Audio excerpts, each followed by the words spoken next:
اندر دو عذر بیان فرمائے کہ جن کی وجہ سے اگر کوئی روزہ چھوڑے تو اسے چھوڑنے کی اجازت ہے۔ ایک مریض آدمی جو بیمار ہو، اس کو کہا کہ وہ رمضان المبارک کے روزے رمضان المبارک کے ایام میں نہ رکھے، بعد میں ان کو پورا کرے۔ اسی طرح کوئی آدمی سفر میں ہو تو سفر کی مشقت کی وجہ سے اسے روزوں کی رمضان المبارک میں چھوٹ دی گئی دوران سفر، بعد میں ان روزوں کو مکمل کرے جتنے اس کے روزے باقی رہ گئے تھے۔ پھر اسی آیت میں اللہ سبحانہ و تعالیٰ نے فرمایا کہ اللہ تعالیٰ نے مریض کو رخصت عطا فرمائی، مسافر کو رخصت عطا فرمائی۔ اس میں اللہ تعالیٰ کا تم پر یہ احسان ہے کہ اللہ تعالیٰ نے تمہارے لیے آسانی پیدا کی ہے، مشکل کو پیدا نہیں کیا۔ یہ اللہ پاک کا بڑا احسان ہے۔ اللہ تعالیٰ سورۃ البقرہ کے آخری رکوع میں فرماتے ہیں لا یکلف اللہ نفسا الا وسعها، کہ اللہ تعالیٰ کسی انسان پر اس کی طاقت سے زیادہ بوجھ نہیں ڈالتے۔ اللہ تعالیٰ انسان سے اتنا ہی عمل کرواتے ہیں جتنی اس کی کرنے کی ہمت اور طاقت ہوتی ہے۔ مثال کے طور پر نماز میں قیام فرض ہے، لیکن اگر کوئی بیمار ہو، قیام نہیں کر سکتا، کھڑا نہیں ہو سکتا، اسے یہ رخصت دی کہ وہ نماز بیٹھ کر پڑھ لے۔ اب وہ بیٹھ کر عذر کی وجہ سے پڑھے گا، اللہ پاک اسے پورا ہی اجر عطا فرمائے گا۔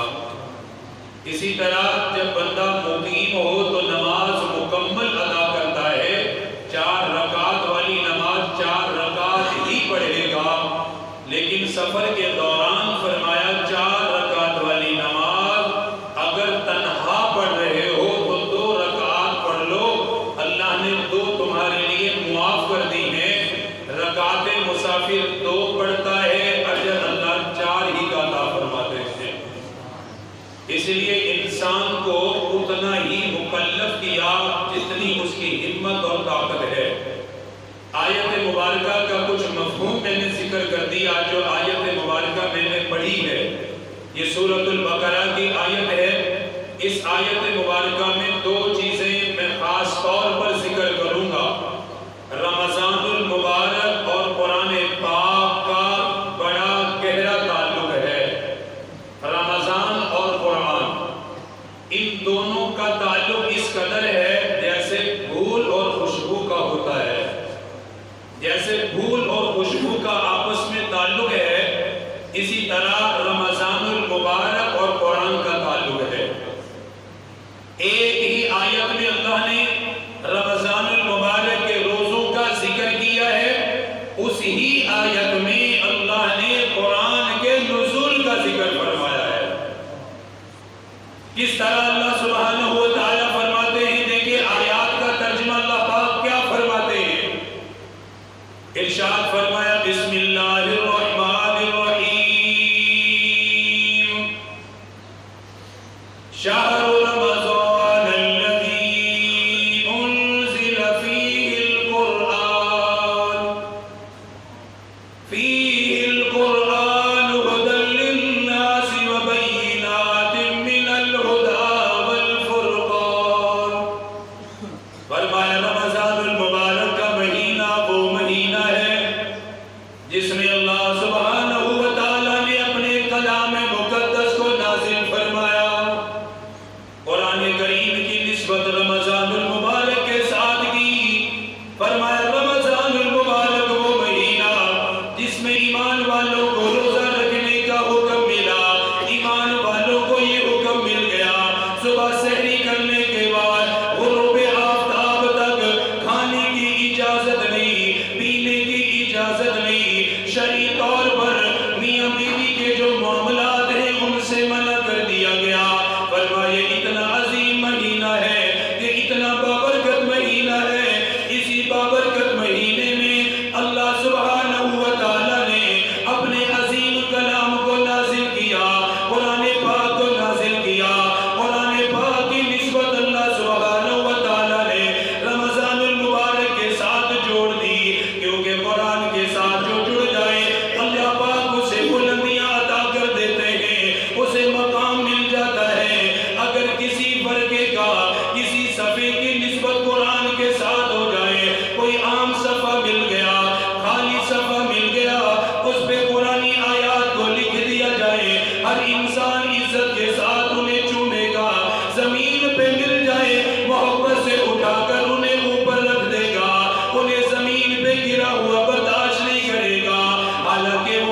کو ہم کتنے احترام سے اٹھاتے ہیں، کیونکہ اس میں قرآنی آیات لکھی گئی ہیں۔ کوئی کپڑا ہے غلاب کا، ہم اس کو بڑے احترام سے اٹھاتے رکھتے ہیں۔ ہم ریل یا ٹپائی جو قرآن میں استعمال کرتے ہیں پڑھنے پڑھانے کے لیے، ایک گھر میں چاہے بہترین قسم کا فرنیچر اور اچھی لکڑی کا کام ہو، اس کی بھی وہ قدر نہیں ہوتی جو ایک معمولی سے لکڑی سے بنائی ہوئی ریل کی قدر ہوتی ہے، کیونکہ اس کی نسبت اللہ کے قرآن کے ساتھ ہے۔ جس کی نسبت اللہ کے قرآن کے ساتھ ہو جائے اللہ پاک اسے بلندیاں عطا کر دیتے ہیں۔ اسی لیے ارشاد فرمایا رمضان المبارک کی نسبت اللہ سبحانہ و تعالیٰ نے قرآن کریم کے ساتھ جوڑی۔ فرمایا میں نے اپنے قرآن کو رمضان المبارک میں نازل کیا، رمضان المبارک کی راتوں میں اسے اتارا، لیلۃ القدر والی رات میں اس کے نزول کو کیا گیا۔ امام الانبیاء تاجدار مدینہ صلی اللہ علیہ وسلم کے دل مبارک پہ قرآن کو نازل کیا گیا، آقا مدنی کے دل مبارک پہ اسے اتارا گیا۔ اب یہ بات یاد رکھیے قرآن کی نسبت کتنی اعلیٰ ہے، اسے نازل کیا رب العالمین ہے، جو ساری کائنات کا خالق بھی ہے، جو ساری کائنات کا مالک بھی ہے۔ اسے اتارا کہاں سے ہے؟ لوح محفوظ میں یہ رکھا ہوا، اللہ سبحانہ و تعالیٰ نے لوح محفوظ سے اس کو نازل کیا۔ اس کو نازل کس کے ذریعے سے کیا؟ جبرائیل امین کے ذریعے سے قرآن پاک اللہ پاک نے نازل کیا۔ پھر اسے اتارا کہاں گیا؟ آقا مدنی امام الانبیاء تاجدار مدینہ صلی اللہ علیہ وسلم پر اتارا، جو سارے نبیوں کے نبی ہے، امام الانبیاء ہے، تاجدار مدینہ ہے۔ اللہ سبحانہ و تعالیٰ نے اپنے کلام کو اپنے محبوب پیغمبر پر اتارا، پھر جسم کے کس حصے پر اتارا؟ کہاں قرآن کو نازل کیا گیا؟ قرآن کریم میرے محبوب کے دل مبارک پہ اتارا گیا، آقا مدنی کے دل مبارک پہ اتارا گیا۔ پھر کس مہینے میں اتارا گیا؟ رمضان المبارک کے مہینے میں نازل کیا گیا۔ کس رات میں اتارا؟ لیلۃ القدر والی رات میں اتارا، لیلۃ القدر والی رات میں اس کو نازل کیا۔ اب قرآن کی نسبتیں دیکھو، اتارنے والی ذات اللہ کی جو ساری کائنات کی خالق اور مالک ہے، لایا لوح محفوظ سے گیا، جو ساری مخلوقات میں اللہ نے اسے بھی ایک شان عطا فرمائی، اتارا جبرائیل امین کے ذریعے سے ہے، جو سارے فرشتوں کا امام ہے، جو سارے فرشتوں کا سردار ہے، اتارا امام الانبیاء پر، جو سارے نبیوں کا سردار ہے، اتارا رمضان المبارک میں، جو سارے مہینوں کا سردار ہے، اتارا لیلۃ القدر والی رات میں ہے، جو ساری راتوں سے اعلیٰ ہے۔ اسی لیے تو میرے محبوب نے فرمایا جب اتارنے والا رب ہے، لانے والا بھی اعلیٰ، جس پہ اتارا گیا وہ بھی اعلیٰ، جس کے دل پہ اتارا وہ بھی اعلیٰ، جس مہینے میں آیا وہ مہینہ بھی اعلیٰ، جس رات میں آیا وہ رات بھی اعلیٰ۔ اس لیے میرے محبوب نے فرمایا خیرکم من تعلم القرآن وعلمہ، فرمایا میری امت والو جب اتارنے والا بھی اعلیٰ، لانے والا بھی اعلیٰ، جس پہ اتارا وہ بھی اعلیٰ، جس مہینے میں آیا وہ بھی اعلیٰ، جس رات میں آیا وہ بھی اعلیٰ۔ اس لیے فرمایا میری امت والو جس نے قرآن کو پڑھا اور قرآن کو پڑھایا، اللہ نے اسے بھی سب سے اعلیٰ بنا دیا ہے۔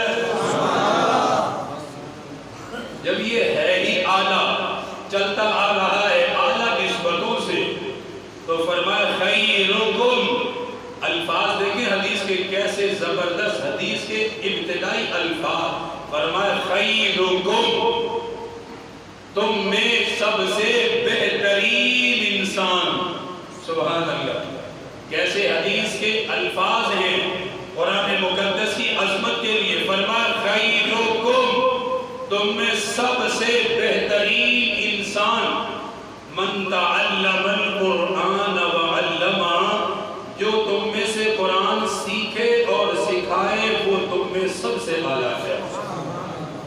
وہ تم میں سب سے، بولو بھائی، وہ تم میں سب سے اعلیٰ ہے، کیونکہ قرآن اعلیٰ ہے تو پڑھنے والا بھی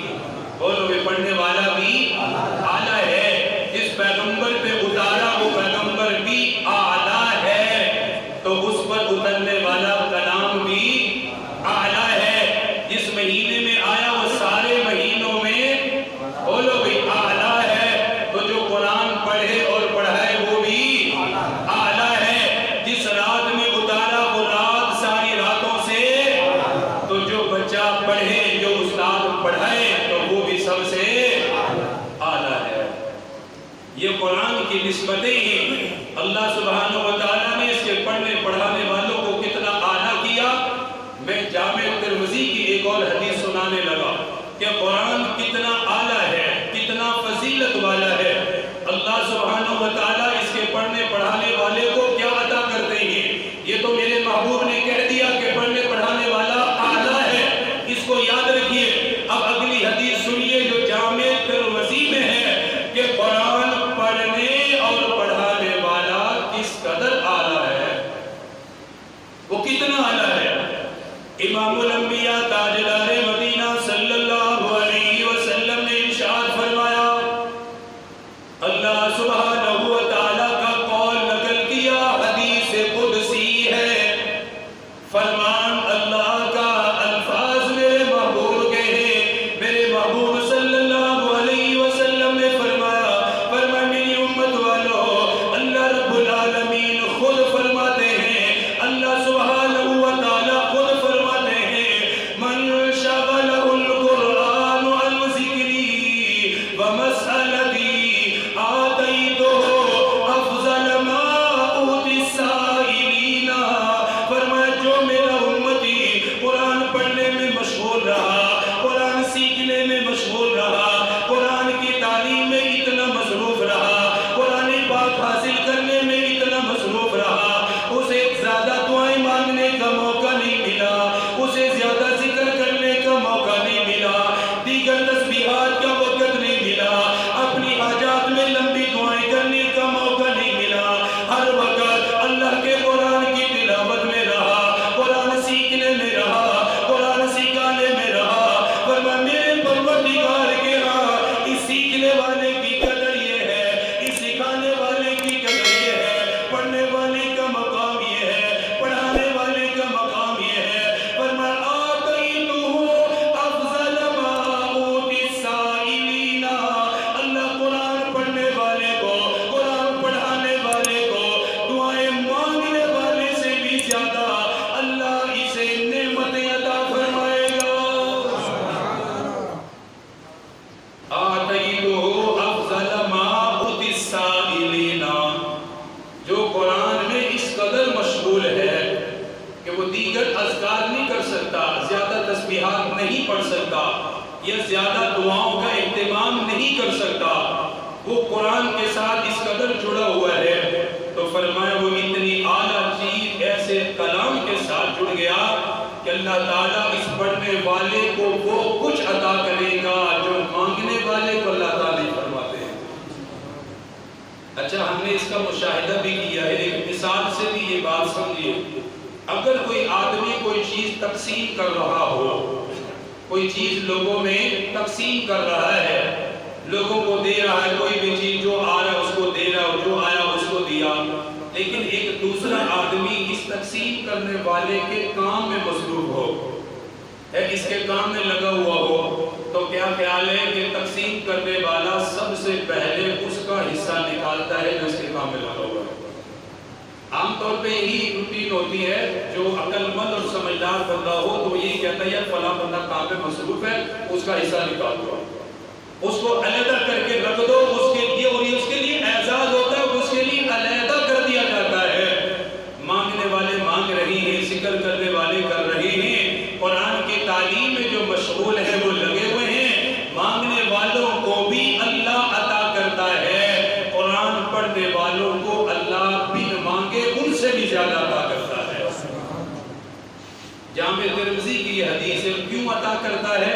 حدیث کا اگلا جملہ سنیے، یہ پوری حدیث پہلا حصہ فرمایا بن مانگے اللہ قرآن کی تعلیم میں جو مشغول ہیں ان کو مانگنے والوں سے بھی زیادہ عطا کرتے ہیں، اور کیوں عطا کرتے ہیں؟ فرمایا وَفَضْلُ كَلَامِ اللَّهِ عَلَى سَائِرِ الْكَلَامِ كَفَضْلِ اللَّهِ عَلَى خَلْقِهِ۔ فرمایا اللہ کے کلام کو سارے کلاموں پر ایسے فضیلت ہے جیسے اللہ سبحانہ و تعالیٰ کو خود ساری مخلوق پر فضیلت ہے، جیسے اللہ سبحانہ و تعالیٰ کو ساری مخلوق پر فضیلت حاصل، اللہ کے کلام کو بھی سارے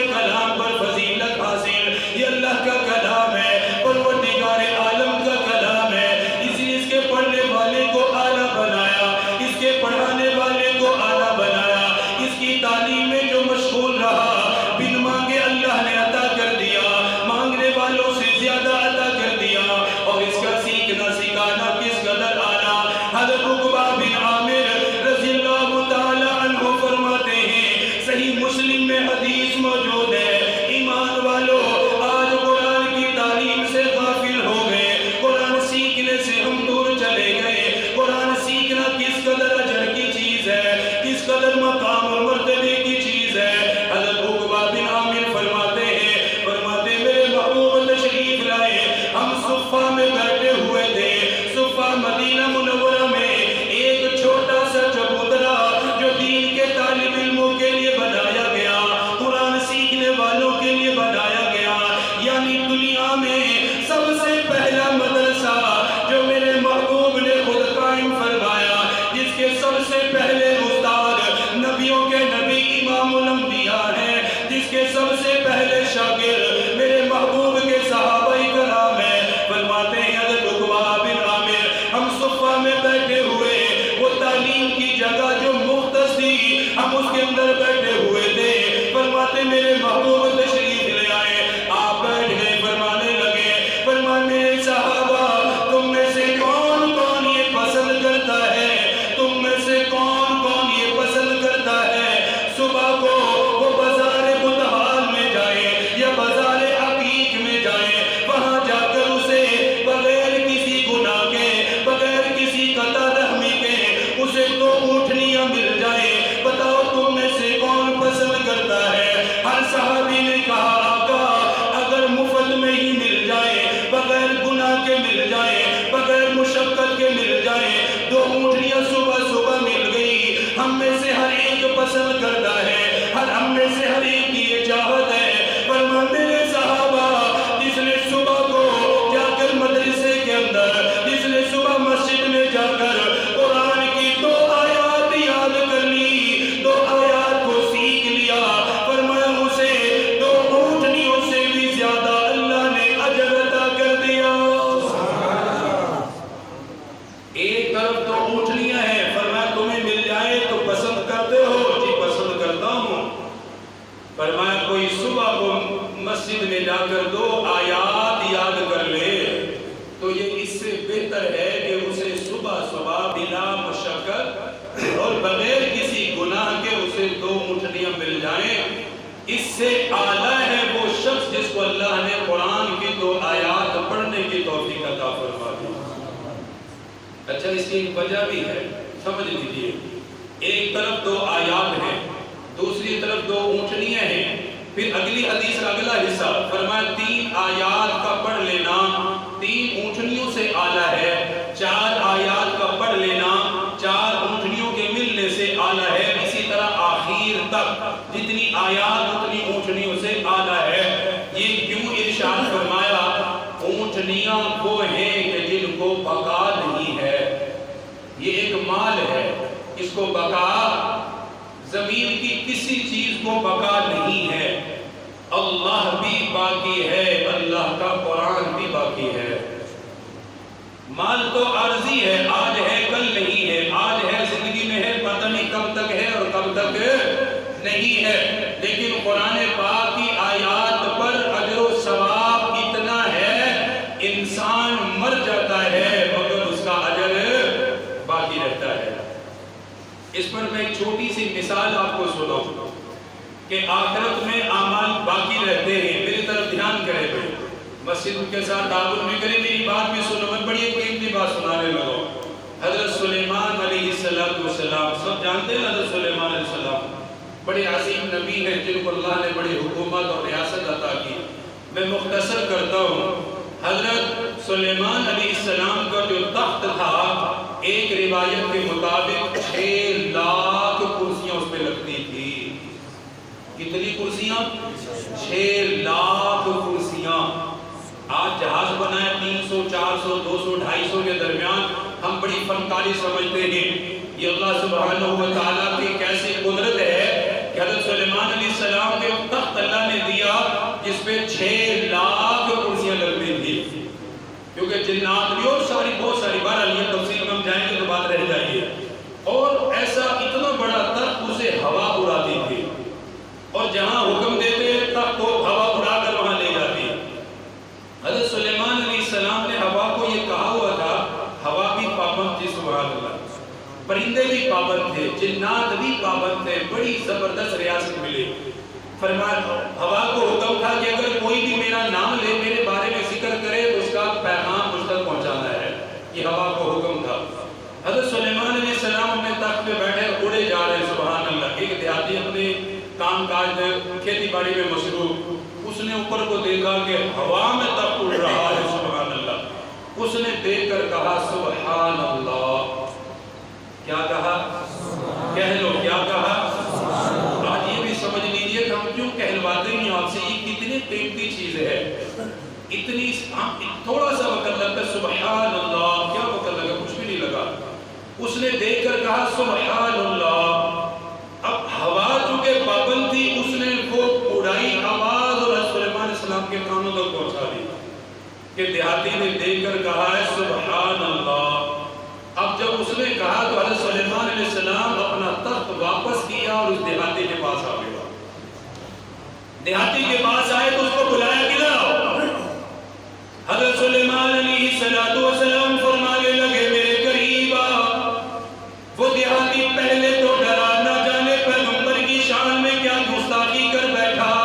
اللہ کا نبی گزر رہا تھا, نہ جانے میری کس حرکت پہ نظر پڑ گئی, میرے کس کام پہ نظر پڑ گئی, اس وجہ سے مجھے بلا لیا. حضرت سلیمان علیہ السلام فرمانے لگے گھبرانا, ادھر میرے قریب آ. وہ دیہاتی قریب آیا, فرمانے لگے ابھی تو نے میرے بارے میں کیا کہا, میرے تخت کو دیکھ کر تو نے کیا کہا. وہ دیہاتی کہنے لگا ہے اللہ کے نبی, اللہ نے آپ کو حکومت عطا کی, آپ کو سلطنت عطا کی, جنات کو تابع کیا, انسانوں کو تابع کیا, پرندوں کو تابع کیا, مخلوقات کو تابع کیا. ہوا آپ کا تخت اڑا رہی ہے, 6 لاکھ کرسیاں لگی ہیں. یہ الفاظ اس نے ادا کیے سبحان اللہ ماذا اوتیا آل داؤد. پاک ہے اللہ کی ذات جس نے آل داؤد کو یہ حکومت عطا کی, آل داؤد کو یہ ریاست عطا کی. آپ کو دیکھ کے میں نے سبحان اللہ کہا. حضرت سلیمان علیہ السلام فرمانے لگے, فرمایا تسبیحۃ واحدۃ یقبل اللہ تعالی خیر مما اوتی آل داؤد. فرمایا دیہاتی تیری ایک سبحان اللہ جسے اللہ پاک قبول فرمائے, اللہ کے ہاں قبولیت کا درجہ پا جائے. فرمایا تیری ایک سبحان اللہ جس کو اللہ نے قبول کر لیا, آل داؤد کی ساری ریاست اور حکومت سے بھی اعلیٰ ہے. تیری ایک سبحان اللہ میری ساری طاقت اور حکومت سے تیری ایک سبحان اللہ زیادہ اعلیٰ ہے. اور کیوں اعلیٰ ہے؟ فرمایا کہ میں اللہ کا بندہ سلیمان بھی چلا جاؤں گا, یہ تخت بھی ختم ہو جائے گا, حکومت بھی ختم ہو جائے گی, لیکن اس کو دیکھ کر تو نے جو سبحان اللہ کہی وہ کبھی ختم نہیں ہوگی. اس لیے میرے محبوب نے فرمایا اونٹنیاں مل جانا یہ بھی خوشی کی بات ہے, لیکن اس سے زیادہ یہ ہے کہ کوئی مسجد میں جا کر 2 آیات کو سیکھ لے تو اس سے بہتر ہے کہ اسے بلا کسی مشقت کے 2 اونٹنیاں مل جائیں. اس لیے گھبرایا نہ کرو, فضیلت ذہن میں رکھا کرو. اگر قرآن پڑھنا نہیں آتا کوئی بات نہیں, ابھی موقع ہے, ابھی موقع ہے. موبائل چلانا نہیں آتا تو سیکھ لیتے ہیں, سیکھتے ہیں نا. گاڑی چلانے نہیں آتی تو کیا کرتے ہیں, سیکھ لیتے ہیں. فیکٹری میں آپ کام کرتے ہیں, کوئی مشین چلانے نہیں آتی جس پہ آپ کو رکھا گیا تو ہم کسی سے ہیلپ لے لیتے ہیں, کسی سے سیکھ لیتے ہیں. کام سیکھنے میں کبھی آر محسوس کرتے ہیں؟ بولو بھائی کرتے ہیں. موبائل سیکھنے میں کبھی آر محسوس ہوئی ہے؟ گاڑی گھوڑی جو بھی چیز ہماری ضرورت کی ہم سیکھنا چاہیں تو کبھی کوئی آر آتی ہے؟ نہیں, بلا جھجک ہم سیکھتے ہیں, ضرورت سمجھ کے سیکھتے ہیں. لیکن جب قرآن کی باری آئے تو پھر شرما جاتے ہیں. پھر یہ کہتے ہیں میں اتنا بڑا ہو گیا, مولوی صاحب سوچیں کہ میں نے تو آج تک قرآن پڑھا نہیں. میں کوئی مولوی نہیں سوچتا ہے, میں تو نہیں سوچتا. میں تو عزت کی نگاہ سے دیکھتا ہوں کہ اللہ نے اس کو توفیق دی, یہاں چل کے آ گیا. یہی بہت بڑی بات ہے کہ اللہ پاک نے اس کو توفیق دی, اپنے گھر میں بلا لیا. اللہ پاک نے اس کو توفیق دی کہ اپنے قرآن کی طرف اس کی توجہ دلا دی ہے. تو ہمیں سوچنے کی ضرورت نہیں ہے, ہم تو یہ سوچ کر خوش ہوتے ہیں کہ اللہ تعالیٰ نے اس کو قرآن کی تعلیم کے لیے قبول فرمایا ہے. اس سیکھنے اور سکھانے میں کبھی آگ نہ سمجھا کریں، قرآن سیکھیں، اپنے بچوں کو سکھائیں۔ قرآن کی تعلیم اس قدر ضروری ہے، میرے محبوب صلی اللہ علیہ وسلم نے فرمایا جس کے دل میں قرآن نہ ہو وہ دل ویران گھر کے مانند ہوتا ہے۔ اس دل کے اللہ کے ہاں کوئی وقت اور قدر نہیں ہے جس دل میں اللہ کا قرآن نہ ہو۔ اس لیے قرآن سیکھیں، اور قرآن ہے یہ رمضان کے ساتھ اللہ پاک نے اس کی نسبت جوڑی ہے، اتنی اعلیٰ اور افضل چیز ہے۔ تو میں حدیث مبارکہ یہ سنا رہا تھا کہ قرآن پڑھنے والا بھی اعلیٰ اور قرآن پڑھانے والا بھی، اور کتنا اعلیٰ ہے سبحان اللہ۔ فرمایا جس نے قرآن پڑھا عمل کیا، اللہ پاک ایک حافظ قرآن کو قیامت کے دن جنت کے 10 ٹکٹ عطا فرمائے گا۔ کتنا بڑا اعزاز ہے۔ سعودیہ کے 10 ویزے 10 ٹکٹیں مل جائیں نا تو بندہ خوش ہوتا ہے، ادھر ادھر اس کے تلے منتیں ہوتی ہیں۔ باہر کی کہیں سیر و تفریح کی کوئی اتنی ٹکٹیں مل جائیں کتنے خوش ہوتے ہیں۔ کتنا خوش نصیب ہوگا وہ حافظ جسے دنیا کے نہیں، جسے اللہ جنت کے ٹکٹ عطا فرمائے گا۔ اور حکم یہ ہوگا کہ میرے حافظ میرا قرآن بھی اعلیٰ اور تو بھی اعلیٰ ہے۔ چاہے دنیا والوں نے تجھے اعلیٰ بھی سمجھا، جیسے آج ہماری گھٹیا سوچ ہے۔ سکول پڑھنے والے کو ہر بندہ سینے سے لگاتا ہے، سکول میں جانے والے بچوں کو نہلاتے بھی ہیں، دھلاتے بھی ہیں، صاف کپڑے بھی پہناتے ہیں، مکمل ان کی صفائی کا خیال اور لحاظ بھی کرتے ہیں۔ لیکن جو بچہ قرآن پڑھنے کے لیے آتا ہے ماں اس کا منہ بھی صحیح طرح نہیں دھلواتی۔ نہلانا دھلانا تو بہت دور ہے، اس میں بھی کوشش ہوتی ہے کہ منہ بھی مسجد میں جا کے دھوئے، بیت الخلاء بھی مسجد کا استعمال کرے، وہیں جا کر سارا کچھ کرے۔ اور جب سکول بھیجنا ہو تو تب کتنی ساری تیاریاں ہوتی ہیں۔ اس سے پتہ چلتا ہے کہ ہمارے اندر قرآن کا کتنا ادب اور احترام ہے۔ بچے کو جب قرآن پڑھنے بھیجو اس طرح بھیجا کرو کہ اللہ کا قرآن سیکھنے کے لیے جا رہا ہے، یہ اصل چیز سیکھنے کے لیے جا رہا ہے۔ اللہ جنت کے 10 ٹکٹیں عطا فرمائیں گے۔ حکم ملے گا تیرے گھرانے میں سے وہ 10 آدمی جن پر میں نے جہنم واجب کر دی، آج تیری وجہ سے میں جنت عطا کروں گا۔ کتنا قرآن اعلیٰ ہے، کتنا قرآن بلند ہے۔ خوش نصیب ہے وہ انسان جس نے اپنی زندگی میں اپنے اس سامان کو جمع کر لیا ہے۔ کم از کم بچوں کو اس قابل بنائیں، جانے کے بعد وہ قرآن تو پڑھ سکیں، جانے کے بعد کچھ آیات پڑھ کے ہمارے لیے دعائے خیر ہی کر دیا کریں۔ میں اتنا بڑا مجمع، بڑی کثیر تعداد میں لوگ بیٹھے ہیں، آپ سکول بھی پڑھائیں، جو دل چاہے وہ پڑھائیں، لیکن اپنے بچوں کو قرآن کی تعلیم سے ضرور آراستہ کریں گے نا انشاءاللہ تعالی۔ کس کس کا ارادہ ہے کہ انشاءاللہ اگر زیادہ نہیں تو کم از کم ہر فیملی میں ایک بچہ تو حافظ قرآن ہونا چاہیے؟ کس کس کا ارادہ؟ اللہ توفیق دے گا انشاءاللہ۔ نیت کر لیں، ارادہ کر لیں، ہاتھ کھڑا کر لیں، انشاءاللہ اپنے بچوں میں سے نہیں کرا سکے، اگلی نسلیں ہیں جو بھی ہے اس کو حافظ قرآن ضرور بنائیں۔